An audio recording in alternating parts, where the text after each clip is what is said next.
तो देखो पिछले जो लेक्चर में देखा था कि केवल हमने टाइप देखे थे कि किस रोग के कितने भेद बताए हैं। ठीक है, अब वो कौन कौन से भेद बताए हैं उनके बारे में और डिस्कस करेंगे। ठीक है, तो मैं निशान बताता जाऊंगा आपको कौन कौन सी जगह कहाँ लगाना है। आपको उस पर निशान लगा लेना है, क्योंकि जो इम्पोर्टेंट होंगे उनको मैं आपको बता दूंगा। ठीक है, तो पहला जो श्लोक है ये मैंने आपको सबको बता दिया है। जैसे इसमें लिखा है देखो, अष्टो मूत्राघाता। ठीक है, इसमें निशान लगा लीजिएगा। बाकी याद करने के लिए तो मैंने सबको आपको याद करा दिया ही है, फिर भी एक बार इस पर विशेष करके ध्यान रखना है। ठीक है, सड़ अतिसारा, इस पर भी एक बार ध्यान रखना। याद करना ही है जैसे मैंने याद कराया आपको, बाकी इनको विशेष करके पूछे गए हैं। पिलिहा दोष, ठीक है, अरुचि के प्रकार।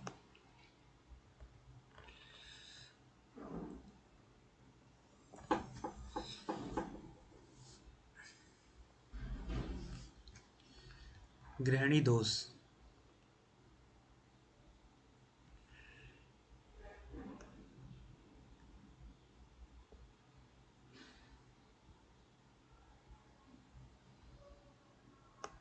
चत्वार मद,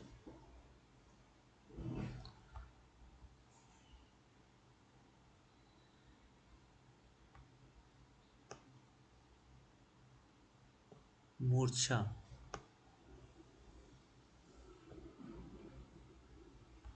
ठीक है, और ये दो दो वाले हैं वो भी बहुत इंपॉर्टेंट है, ये भी पूछ जाए। याद मैंने आपको सब करा दिए थे ये। अब इनके भेद आएंगे, किसके कितने कौन कौन से भेद हैं। ठीक है, तो जैसा देखो, अब सबसे पहले है उदर रोग। उदर रोग हम चिकित्सा स्थान में पढ़ेंगे, तो इतनी कोई खास बात नहीं है इसको याद करने की। फिर भी देखो चार तो आपको कॉमन याद ही हैं, वात पित्त कफ और सन्निपात। ठीक है, उसके बाद पिलिहा, बदगुदोदर, छिद्रोदर और दकोदर। ठीक है, इस तरह से ये चार दोषों के अनुसार और चारों के नाम दे रखे हैं। एक पिलिया है, एक बदगुदोदर है, एक छिद्रोदर है और एक दकोदर है। ठीक है, आठ आठ जो है मूत्र वाले मूत्राघात। ठीक है, तो इसमें भी चार वात पित्त कफ और सन्निपतज दोषों के अनुसार दिए हुए हैं, और चार आपको याद करने हैं, अस्मरी, शर्करा, शुक्र और शोणित। ठीक है, इस तरह से आठ मूत्र दोष भी आपको याद करना। ठीक है, और एक मूत्र घात जो है उसकी अगर डेफिनेशन देखेंगे तो एक तो आता है मूत्र क्रक्ष और एक आता है मूत्र घात। ठीक है, तो मूत्र घात की डेफिनेशन आचार्य ढल्लन ने जो बोला है वो बोला है कि मूत्र का अवरोध होना, मूत्र का रुक जाना ही मूत्राघात है। ठीक है, तो मूत्र अवरोध मूत्राघात है। जबकि मूत्र क्रक्ष का मतलब क्या है कि दुख पूर्वक प्रवृत्ति मूत्र की होना मूत्र क्रक्ष है। ठीक है, तो आप इसको याद रखना कि मूत्र क्रक्ष है दुख प्रवृत्ति, दुख पूर्वक प्रवृत्ति मूत्र की होना मूत्र क्रक्ष, और मूत्र का अवरोध हो जाना मूत्राघात। ठीक है, तो रिटेंशन ऑफ यूरिन, ठीक है, इसको हम मूत्राघात बोल सकते हैं। जबकि डिसयूरिया है वो मूत्र क्रक्ष की श्रेणी में आएगा। ठीक है, दोनों टर्म अलग अलग हैं। दूसरी एक टीका में ये भी बोला है कि मूत्राघात जो है उसमें क्या मूत्र का विबंध होता है। ठीक है, मूत्र का विबंध होता है, परंतु मूत्र क्रक्षता से आता है, क्रक्ष और अल्प मात्रा में आता है। जबकि मूत्र क्रक्ष के लिए बोला है कि मूत्र की जो प्रवृत्ति है वो अल्प मात्रा में और क्रक्षता के साथ आएगा, ये मुख्य लक्षण होगा, परंतु उसमें विबंध जो होगा वो अल्प मात्रा में होगा। ठीक है, तो ये मूत्राघात का लक्षण कहलाएगा और मूत्र लक्षण कहलाएंगे। ठीक है, इन दोनों चीज़ों को आपको याद रखना। आगे देखो, छीर के दोष। तो आठ छीर के दोष बताए थे मैंने आपको, तो आठ छीर के दोष में आपको याद रखना है, वैवर्ण्यम वैगंध्यम वैरस्यम पैश्चिल्यम फैन संगातो रोक्ष्यम अति गौरवम अति स्नेहस्य। ठीक है, ये जो है इनको आप चिकित्सा स्थान में पढ़ोगे 30वें चैप्टर में, फिर भी आपको एक बार यहाँ पे देखना है।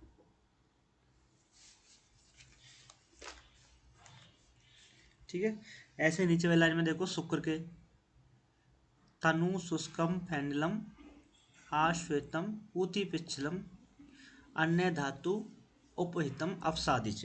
ठीक है, ये भी आपके 8 रेतस के प्रकार हो गए। अब उसके बाद मैंने 7 वेद बताए थे आपको, क्या याद करने के लिए बोला, KVP। ठीक है, तो कुष्ठ के 7 वेद हैं, फिर मैं पीड़िकाओं के 7 वेद हैं और विसर्ग के 7 वेद हैं। ठीक है, कुष्ठ वाले आपको याद ही हैं, निदान स्थान में भी आएंगे, चिकित्सा स्थान में आएंगे। कपाल, उदुम्बर, मंडल, ऋषिजीय, पुंड्रिक, सिद्म और कांकड़क। ठीक है, इनको आपको याद करना है। ठीक है, अगर ये याद करने में दिक्कत है तो आपको सीधा सिंपल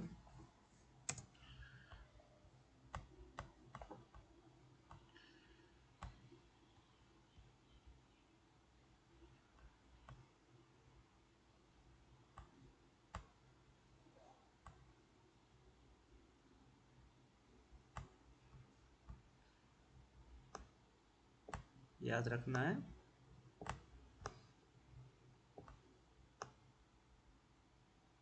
कम रिप शक। ठीक है, इस तरह से कम रिपशक करके याद रखना है।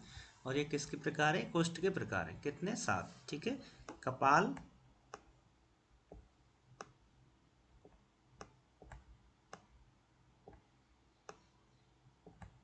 उदुम्बर,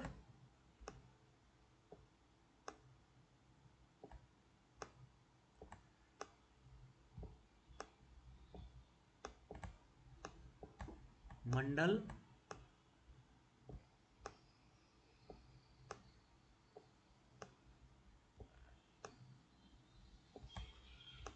ऋषिजीय,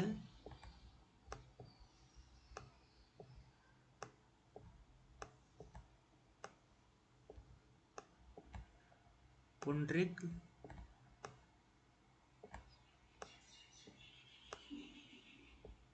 ठीक है, सिद्म और कांकड़ा। ये आपको नाम याद रखने, सिद्म और कांकड़ा। ठीक है, दूसरा इनके अंदर दोषों की स्थिति पूछी जाती है। ठीक है, तो उनको भी आपको याद रखना है। आंकड़ा, इसमें जो है कपाल में वो वात दोष है, इसमें पित्त दोष है, उदुम्बर में इसमें कफ दोष है। ठीक है, ऋषि में वात और पित्त दोष है। ठीक है, पुंडरिक को आप पूरा लिखोगे तो लास्ट में क्या आएगा, पुंडरिक क्या आएगा, तो पित्त और कै का का, तो पित्त और कफ है पुंडरिक में। ठीक है, ऋषिजी में बता ही दिया। सिद्म आपका बचा, पित्त कफ हो गया, तो आएगा आपका वात और कफ। ठीक है, सिद्म वाले में आएगा वात और कफ। और एक कांकणक जो है उसमें त्रिदोष आ जाएंगे, सन्निपातज होगा। ठीक है, इस तरह से इसमें दोषों की स्थिति बताई हुई है, तो ये भी आपको याद रखना है। ठीक है, नेक्स्ट जो बताए हैं इसमें फिर मैं पीड़िका, जो मैंने आपको पिछले चैप्टर में बता चुका। ठीक है, फिर मैं पीड़िका में वही शराबिका, कक्षपिका, जालनी, सरसपी, अलजी, विंता और विद्रनी। ठीक है, शराबिका, कक्षपिका, जालनी, सरसपी, अलजी, ठीक है, विंता और विद्रती। ठीक है, और इसमें 200 की स्थिति बताई मैंने कि यहाँ से पहले तो इसमें कफ होगा और सरसपी से आगे वालों में सब में क्या होगा, पित्त प्रदान होगा, इसमें पित्त दोष होगा। ठीक है, ये आपको याद रखना। उसके बाद आपके 7 वेद विसर्ग के वेद बताए थे, तो विसर्ग के जो वेद है वो आगे पढ़ेंगे, फिर भी बता देता हूँ मैं आप लोगों को एक बार। तो वातज विसर्ग, पित्तज विसर्ग और कफज विसर्ग, 3 तो ये आपको याद ही रखने। ठीक है, फिर दोषों के अकॉर्डिंग, ठीक है, एक तरह रखा है अग्नि विसर्ग। ठीक है, अग्नि विसर्ग,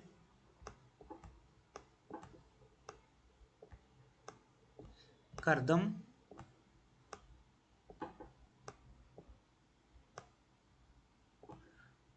और ग्रंथि। ठीक है, अग्नि, कर्दम और ग्रंथि। ठीक है, और एक सन्निपातज हो जाएगा। ठीक है, सन्निपातज, सन्निपातज में त्रिदोष हो जाएंगे, तो समझ में आता ही है। अग्नि वाले में देखो, अगर मैं दोषों की स्थिति बोलूँ तो अग्नि किसके अनुसार होगी, पित्त की वजह से होगी। ठीक है, और बात अगर है तो इस अग्नि को बढ़ाएगा बात, तो अग्नि में बात और पित्तज होगा। ठीक है, कफ नहीं आएगा, क्योंकि कफ तो अग्नि को और कम कर देगा। कर्दम की बात करें तो कर्दम का मतलब होता है कीचड़ जैसा, तो कीचड़ जैसा किसकी वजह से होता है, क्लेद की वजह से बनता है। ठीक है, तो क्लेद किससे बनता है, पित्त और कफ से बनता है हमेशा। ठीक है, तो इसमें दोष होंगे पित्त और कफ, सॉरी बात और कफ लिख दिया मैंने, पित्त और कफ होंगे इसमें। ठीक है,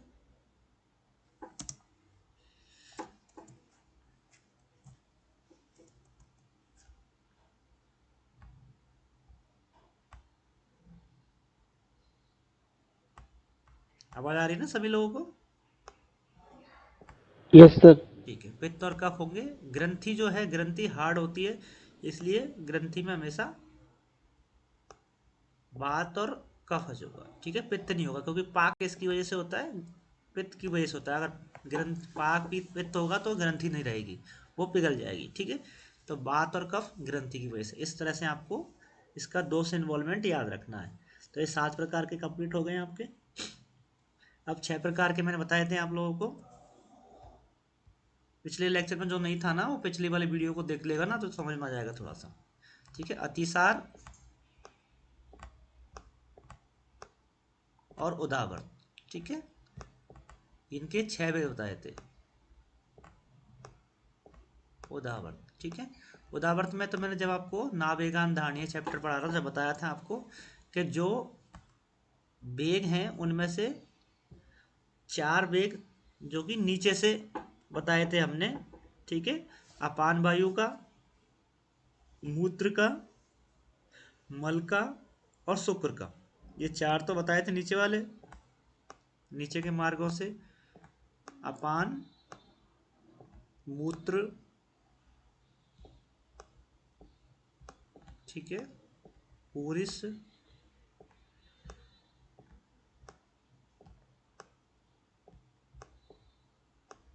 शुक्र।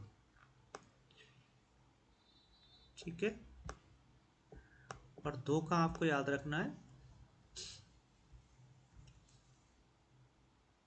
सर्दी और छबतू। ठीक है, और ये 6 है, वो उदावर्त के प्रकार बताए हैं चरक में। ठीक है, जबकि सुश्रुत में जो नावेगान धारणियाँ हमने टोटल प्रकार बताए थे, वो सब पूरे 13 की 13 भेद बताए थे, वो सुश्रुत के भेद थे। ठीक है, अतिसार में कितने, अतिसार में 6 हैं।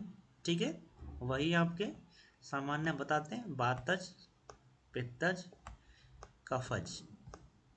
ठीक है, वातज, पित्तज, कफज, सन्निपातज, और इसमें आपको याद रखना है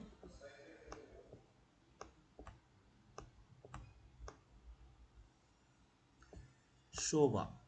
ठीक है, एक तो हो जाएगा सोखज और एक हो जाएगा भयज।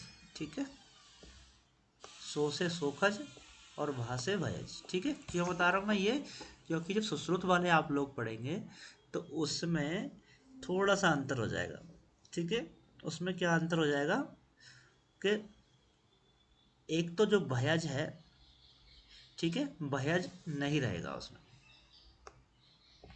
भयज की जगह क्या आ जाएगा, आम आ जाएगा सुश्रुत में। ठीक है, इसको आप इस तरह से याद रखिएगा कि जब सुश्रुत संहिता में बताए हैं शल्य चिकित्सक के गुण, तो उसमें बताया है शौर्यम आशु क्रिया शस्त्र तैक्षण्यम।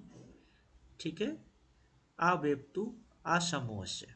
ठीक है, इसका मतलब क्या है कि जो शल्य चिकित्सक होते हैं वो भय नहीं होता, वो डर नहीं होता। ठीक है, तो डर नहीं होगा तो डर का भेद भी नहीं बताएगा, इसलिए सुश्रुत में भयज वाला जो है वो भेद नहीं आया, उसकी जगह आमज आया है।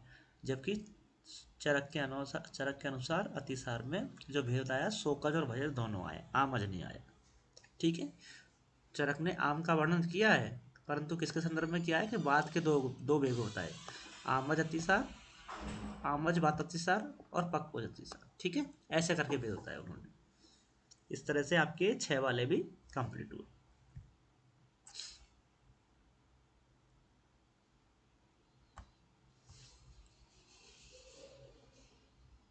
ठीक है, नेक्स्ट आपके 5 वाले।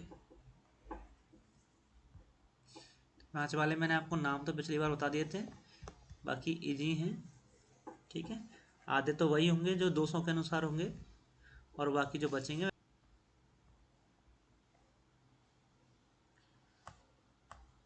आप निशान लगाइएगा पिलिया दोष पे। पिलिया दोष और गुल्म, इनके प्रकार 5 बताए हुए हैं। कैसे बताएं, जो हमने साधारणतः पढ़ते हैं, बात पित्त कफ सौड़ित और सन्निपातज। ठीक है, ऐसे 5 गुलम के 2 प्रकार पढ़े थे, ऐसे पिलिया के भी 5 ही होंगे, ऐसे बोल रहा हूँ। ठीक है, कास, कास के आप लोगों ने पढ़े हैं पहले, बात पित्त कफ छत्तज और क्षयज, ये 2 याद रखिएगा। सन्निपातज नहीं बताया इसमें, छत्तज और क्षयज होता है कास के अंदर। श्वास में थोड़ा नाम अलग होता है, महाश्वास, ऊर्ध्व श्वास, छिन्न श्वास, तमक श्वास और क्षुद्र श्वास। ऐसे ही आपके हिक्का में बताएं, महाहिक्का, गंभीर हिक्का, व्यापेता, क्षुद्रजा और अन्यजा। ठीक है, ये हिक्का के प्रकार है। तृष्णा के वात, पित्तज, कफज नहीं है इसमें, क्यों? क्योंकि तृष्णा में अगर कफ आ जाएगा तो तृष्णा रहेगी नहीं। तो वातज, पित्तज, क्षयज, उपसर्गज और वातज, पित्तज, क्षयज, उपसर्गज, और एक और बताई हुई है इसमें आमज। ठीक है, वातज, पित्तज, आमज, क्षयज और उपसर्गज, ये प्रकार बताए आपके तृष्णा। ठीक है, तृष्णा में कफज भेद नहीं बताया हुआ, ये ध्यान रखने वाली बात है। ठीक है, छर्दी, छर्दी भी प्रकार है 5, द्वष्टार्थ संयोगज, वातज, पित्तज, कफज, सन्निपातज और उद्रेकज। ठीक है, इस तरह से आपको ये भी प्रकार है। और हमने सर्व रोग के पढ़ ही लिए आपके सामने पिछले अध्याय में। ठीक है, हृदय रोग के पढ़ ही लिए। ठीक है, उन्माद के मैंने बता दिए आपको, वातज, पित्तज, कफज, सन्निपातज और आगंतुज। ठीक है, उन्माद और अपस्मार में से उन्माद के 5 भेद थे, अपस्मार के 4 ही रह जाएंगे, वो आगे आ जाएंगे अभी। ठीक है, और इसमें से कुछ याद करने की जरूरत नहीं है। अब देखो 4 वेद वाले, 4 वेद वाला में ज़्यादा लीजिए, चतवारो अपस्मार बताई दिए मैंने आपको। 4 अपस्मार कौन कौन से, वात, पित्त, कफ, सन्निपातन। ठीक है, अक्षी रोग भी 4 होते हैं तो वो भी सेम होंगे, कर्ण रोग भी वही सेम होंगे, प्रतिसाय भी ऐसे ही भेद होंगे, मुख रोगों के भी ऐसे ही भेद होंगे, घृण दोष के भी यही होंगे। ठीक है, मद के भी यही होंगे, मूर्छा के भी यही होंगे। तो जो 4 वेद बताए मैंने, वात, पित्त, कफ, सन्निपातन, वो इन सब के सेम एक जैसे होंगे। ठीक है, अब अंतर कहाँ आया 4 वाले में, तो आपको सोस के जो वेद बताए हैं उनमें थोड़ा सा अंतर है। ठीक है, चतवारो सोस, इनके 4 वेद कौन से, साहसजन्य, संधारणजन्य, क्षयजन्य और विस्मासन। ठीक है, ये चेंज करना और इसको याद निशान लगाना। ऐसे ही क्लब्य के 4 वेद भी थोड़े से अंतर बताया है, बीज उपघात जन्य, ठीक है, ध्वजभंग, शुक्र और क्षय, शुक्र क्षयजन्य और जराजन्य। ठीक है, ये भी 4 वेद थोड़े से अलग होता है, बाकी सबके वही वातज, पित्तज, कफज, सन्निपातज, निमित्त। ठीक है, 4 वाले भी कंप्लीट हो गए आपके, 5 वाले भी कंप्लीट हो गए। अब बताएं 3 वेद वाले। 3 वेद वाले में सबसे पहले आपने बताया था किशोर याद करना आपको। ठीक है,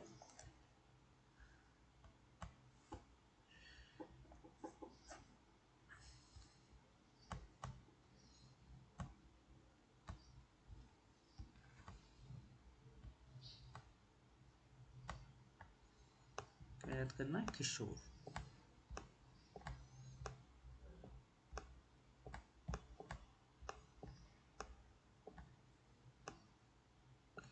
ठीक है, इसका मतलब क्या है, क्लास, शोध,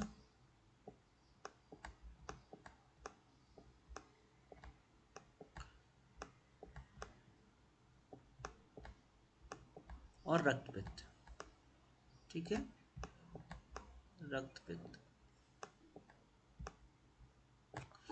क्लास के भेद, ठीक है, क्लास के जो भेद हैं उसमें दोषों के इन्वॉल्वमेंट भी दिखाया गया है। इसके अलावा उसमें थोड़ा सा उनके नाम दे रखे हैं, ठीक है। तो देखो क्लास जो है उसमें आपके रक्तज, ताम्र और शुक्ल, ठीक है, याद रखना, रक्तज, ताम्र और शुक्ल, ठीक है। या फिर इनके नाम जब हम चिकित्सा स्थान पढ़ेंगे तब देखेंगे, दारुण, चारण और सूत्र, ठीक है, ऐसे करके दारुण, चारण और सूत्र, ऐसे भी नाम दे रखा है, ठीक है। रक्तज जो है उसमें बाद दोष होगा, ठीक है। ताम्र है उसमें आपका पित्त दोष होगा, शुक्ल वाले में कफ दोष होगा। इस तरह से आपके दोषों का इन्वॉल्वमेंट भी इसमें दिया हुआ है। शोध के प्रकार मैंने 3 बताई दिए थे आपको पिछले अध्याय में, ठीक है। कौन कौन से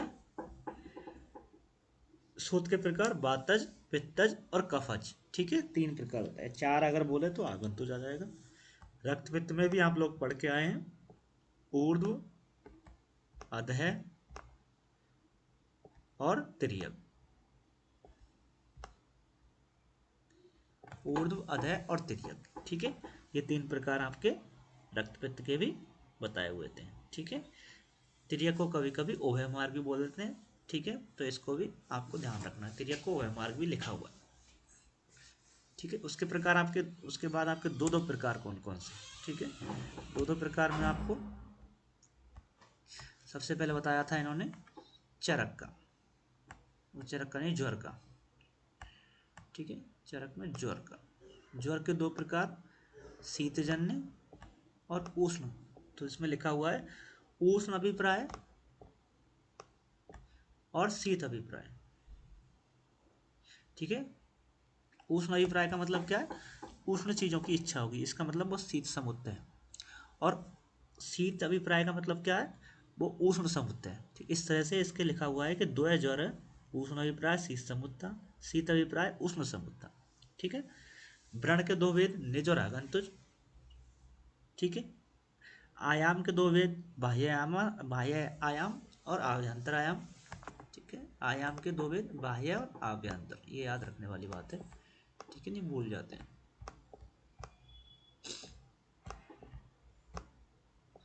बाह्य और आभ्यंतर आयाम।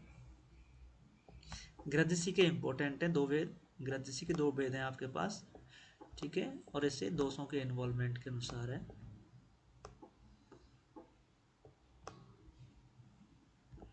एक तो वातज है और एक वात कफज है, ठीक है, वातज है और वात कफज है।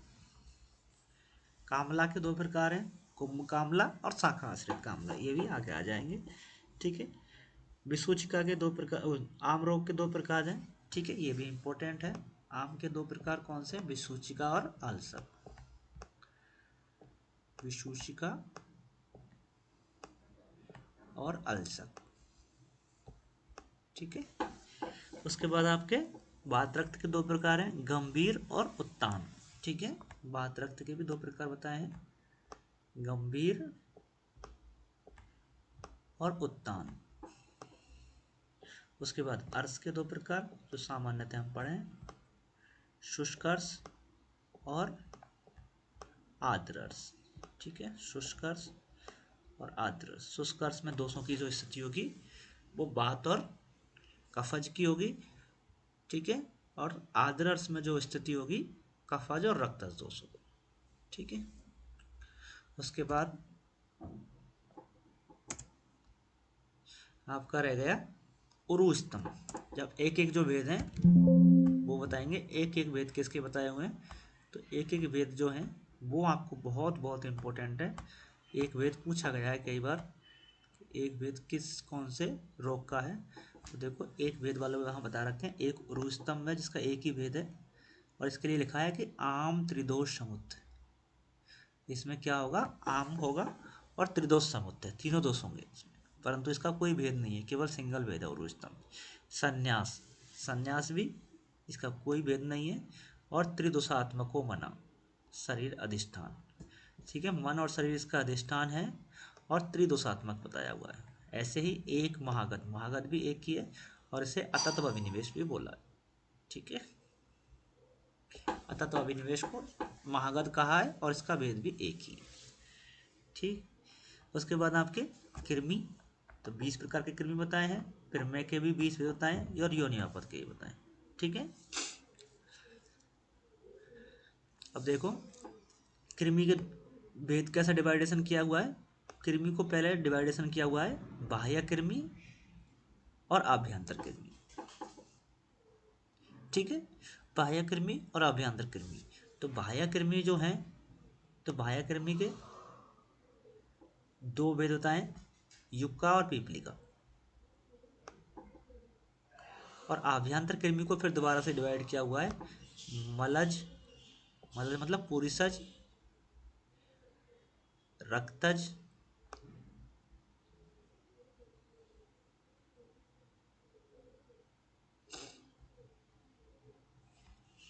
रक्तज, पुरीसज और श्लेष्मज।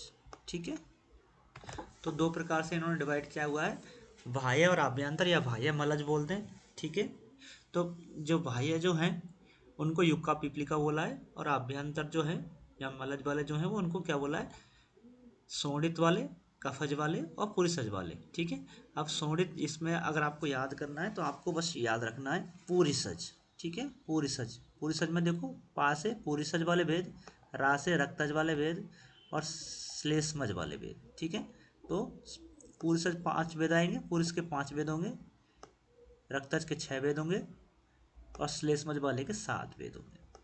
ठीक है, पुरुषज वाले को याद रखना है तो आपको ककेरुक, मकेरुक, लेली है, सुलग, सौसुरात, ये याद रखने पड़ेंगे। ठीक है, ककेरुक, मकेरुक, लहलुए, सौसुलग और सौसुरात, ये किसके वेद हैं, पुरुषज कृमि के वेद हैं।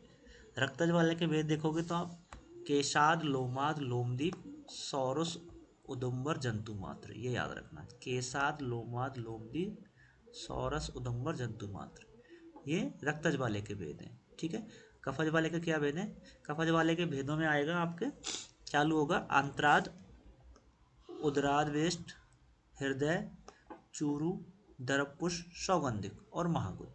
ठीक है, ये आपके भेद जो हैं वो कफज वाले के भेद।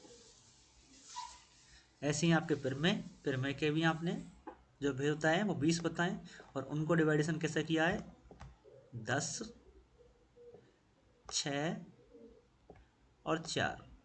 10 वेद कफ वाले के हैं, 6 वेद पित्त वाले के हैं और 4 वेद वात वाले के हैं। ठीक है, वात के 4 वेद, पित्त के 6 वेद और कफ वाले के 10 वेद। ठीक है, अब देखो कफज वाले के कौन कौन से वेद हैं, तो देखो उदक, इक्षु, शांद्र, शांद्र प्रसाद। ठीक है, कौन से हैं, उदक, इक्षु, शांद्र, शांद्र प्रसाद, शुक्ल, शुक्र, शीत, सिकता और सने। ठीक है, और अलाल, ये 10 वेद जो हैं आपके बताए हुए हैं श्लेष्म के। ठीक है, उसके बाद पित्त की वजह से देखेंगे तो क्षार, काल, नील, लोह, लोह, मिहे और मंजिष्ठ, हारिद्र, ये 6 वेद आपके पित्त के हो जाएंगे, क्षार, काल, नील, लोह, मांजिष्ठ और हारिद्र। ठीक है, वसा, मज्जा और अस्थि और मधुमेह, ये 4 बात के हो जाएंगे। वसा, मज्जा, अस्थि, मधुमेह, ये 4 बात के हो जाएंगे। योनि व्यापद वाले चैप्टर में आपको योनि व्यापद के प्रकार और पढ़ा देंगे। ठीक है, इनके नाम देख लीजिए, रक्त योनि है, वात योनि है, पित्त योनि है, सामान्य होंगे, परिप्लुता, उपप्लुता, प्राकचरणा, अतिचरणा, कर्णी, पुत्रग्नि, अंतर्मुखी, सूचीमुखी, शुष्का, बामनी, षण योनि और महायोनि। ठीक है, ये आपके 20 योनि व्यापद है। इस तरह से इनके प्रकार और आपके संख्या आपको बता दी। उसके बाद देखो आगे वाले श्लोक में क्या लिखा हुआ है कि सर्व एव निज विकारा, सर्व एव निज विकारा, न्या अन्यंत्र बात पित्त कफियो निवर्त्यति थी। ठीक है, तो 2 प्रकार के जो रोग बताए हमने, एक तो निज विकार और एक आगंतुज। निज विकार जो हमके शरीर में दोषों के अनुसार होते हैं, दोषों से होते हैं, ठीक है। दोषों में वैषम्यता आती है तब निज विकारों की उत्पत्ति होती है, और आगंतुज विकार में कोई बाह्य फैक्टर काम करता है। तो निज विकार के लिए बोला है कि सर्व निज विकार, सभी निज विकार ना अनियंत्र बात पित्त कफियों निवर्त्यते, बात पित्त कफ से अलग नहीं हो सकते, ठीक है। वो बात पित्त कफ से ही उत्पन्न होते हैं, ठीक है। अब बात पित्त कफ को से अलग क्यों नहीं हो सकते, ऐसे लिखा हुआ है कि आगे कि शक्नु ही सर्व दिवसमपि, शकुनी एक पक्षी का नाम है, शकुनी ही सर्व दिवसपि परिपतनम स्वेच्छाया ना अतिवर्तते। अगर शकुनी पक्षी दिन में चल रहा है तो वो कभी भी अपनी छाया को पार नहीं कर सकता, ठीक है। जिस प्रकार से शकुनी पक्षी अपनी छाया को पार नहीं कर सकता, इसका मतलब क्या है, जैसे मान लीजिए ये शकुनी पक्षी जो है इस जगह उड़ रहा है, ठीक है। और तो उसकी जो छाया बनेगी वो कहाँ बनेगी, जमीन पर बनेगी। तो जमीन पर जब उसकी छाया बनेगी तो वो हमेशा इस जगह बनेगी, आगे बनेगी, ठीक है। जैसे ही वो यहाँ आएगा तो ये छाया भी कहाँ चली जाएगी, आगे चली जाएगी। इसका मतलब क्या है, ये अपनी छाया को पार नहीं कर पाएगा, ठीक है। उसी प्रकार निज विकार के कितने भी प्रकार हो जाए वो बात पित्त कफ से आगे नहीं जा सकते, ठीक है। इन तीनों का इन्वॉल्वमेंट उसमें होगा। ये उसकी उपमा दी हुई है, ठीक है। तो इस चीज़ को आपको याद रखना है। ये उपमा कहाँ दी हुई है, अध्याय नंबर 19 में। किसके संदर्भ में, दोषों के प्रकार। किस दोषों के प्रकार, निज विकार, ठीक है। निज रोगों के दोषों के संदर्भ में ये दी हुई है, ठीक है। आगे लिखा है स्वयं धातु वैषम्य निमित्ता सर्वे विकारा बात पित्त कफ नाति वर्तते। सभी विकार स्वयं के जो धातु वैषम्य होता है उसकी वजह से होते हैं, ठीक है। और ये बात पित्त कफ इनके भेद बताए हुए हैं। पुनः देखो, पुनः लिखा है स्थान संस्थान प्रकृति विशेष अभिसमक्षम, ठीक है। स्थान संस्थान प्रकृति इनके अकॉर्डिंग भी इनके भेद और कर दिए जाते हैं, ठीक है। ऐसा नहीं है कि बात पित्त कफ है, इसके अकॉर्डिंग भी इनके भेद किए जा सकते हैं, ठीक है। ये बात आचार्य चरक ने कही है। कोई खास बात थी नहीं उसमें समझने वाली, वो शकुनी पक्षी वाला था उपमा दी है, उसको याद रखना बस। अब देखो निज विकार और आगंतुज विकार। निज विकार में देखो स्वयं धातु वैषम्य निमित्ता, स्वयं की धातु का वैषम्य होना, ठीक है।